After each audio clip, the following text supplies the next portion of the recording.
rappelons une vérité historique, à savoir que l'ONU a créé le 29 novembre 1947, donc bien avant ce que les Israéliens considèrent la guerre d'indépendance, a créé deux États, un État arabe et un État juif sur la Palestine qui était sous contrôle britannique de la Société des Nations depuis 1922.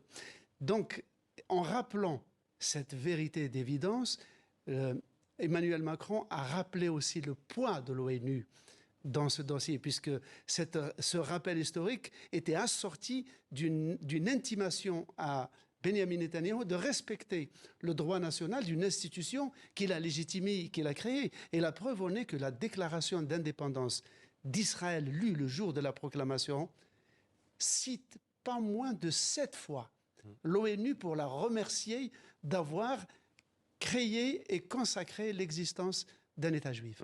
Et Slimane, les relations tendues, cette fois non pas entre Benjamin Netanyahou et Emmanuel Macron, mais entre Benjamin Netanyahou et l'ONU, ne sont pas nouvelles. Entre la politique israélienne et l'ONU.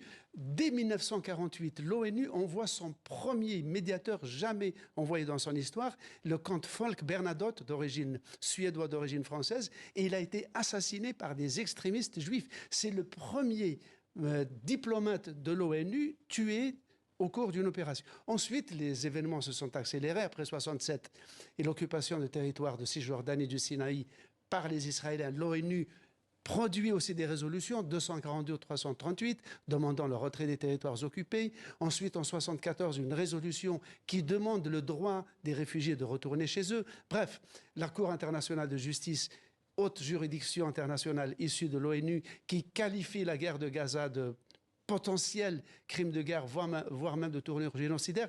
Tout cela a fait que les relations entre les deux entités ont été extrêmement dégradé au point que l'ambassadeur d'Israël à l'ONU a déchiré devant l'Assemblée totalement éberluée la charte de l'ONU devant tout le monde.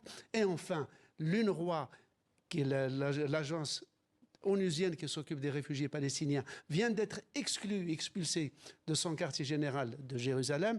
Et enfin, le secrétaire général de l'ONU est déclaré pour la première fois persona non grata en Israël, et on a fini avec la finule au sud Liban, problème qui est en cours. Voilà pour ce décryptage. Merci Slimane. Et ce soir, ça ne s'arrange pas entre la France et Israël. On apprend qu'il n'y aura ni stand ni matériel israélien au salon Euronaval à la demande du gouvernement français. Selon les organisateurs du salon mondial naval de défense, Israël vient de réagir et dénonce par la voix de son gouvernement une honte pour la France d'interdire ses entreprises. Donc à cet événement